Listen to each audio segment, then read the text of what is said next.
New tensions in North America. Canada prepares for the worst-case scenario amid U.S. expansionist ambitions. Geopolitical tensions in the Arctic and across North America have once again surged sharply.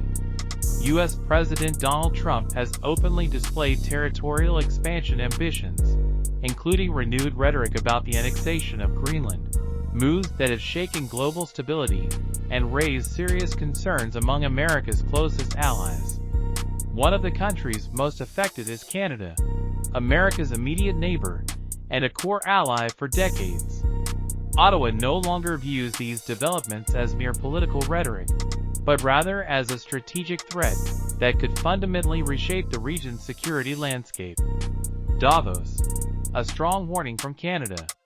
On January 20th local time, Canadian Prime Minister Mark Carney delivered a speech at the World Economic Forum in Davos, Switzerland, that sent shockwaves through the international community.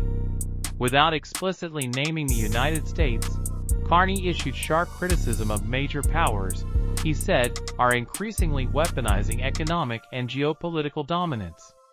Great powers are now using economic integration as a weapon, tariffs as leverage, and global supply chains as vulnerabilities to be exploited, Carney told world leaders. This is not merely a transition. It is a serious fracture in the global order. The most widely quoted moment came when Carney used a striking metaphor that quickly spread across international media. If you're not at the negotiating table, you'll end up on the menu. He stressed that middle powers must stand together or risk becoming victims of superpower ambition.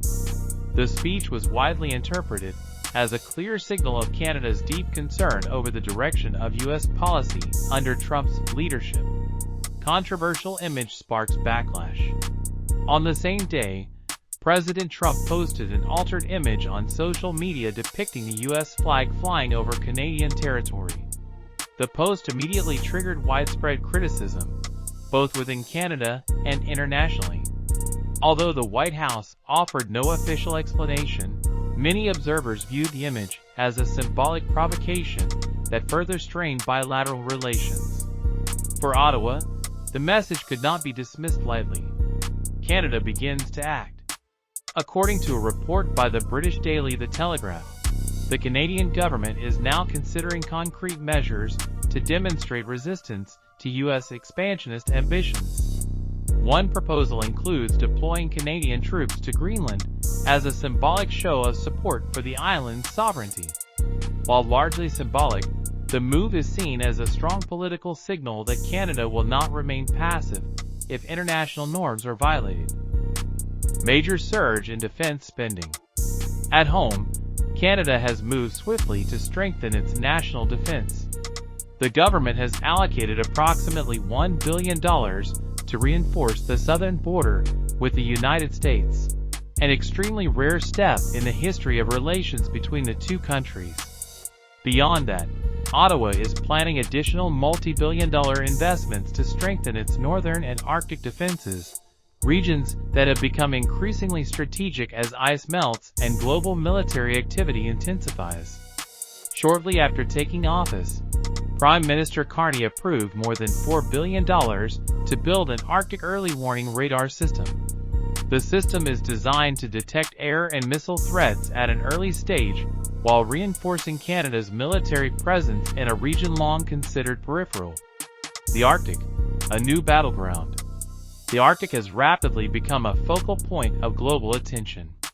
As climate change melts ice cover, new shipping routes are opening and access to vast natural resources is expanding. The United States, Russia, and China have all increased military activity in the region. Canada, which possesses the world's second longest Arctic coastline, has no intention of being sidelined. The North is no longer a backyard, a Canadian defense official told local media. It is the new front line. An unthinkable scenario. The Telegraph report also revealed a startling fact. For the first time in nearly a century, Canada has developed defense models that include scenarios involving an attack from the United States.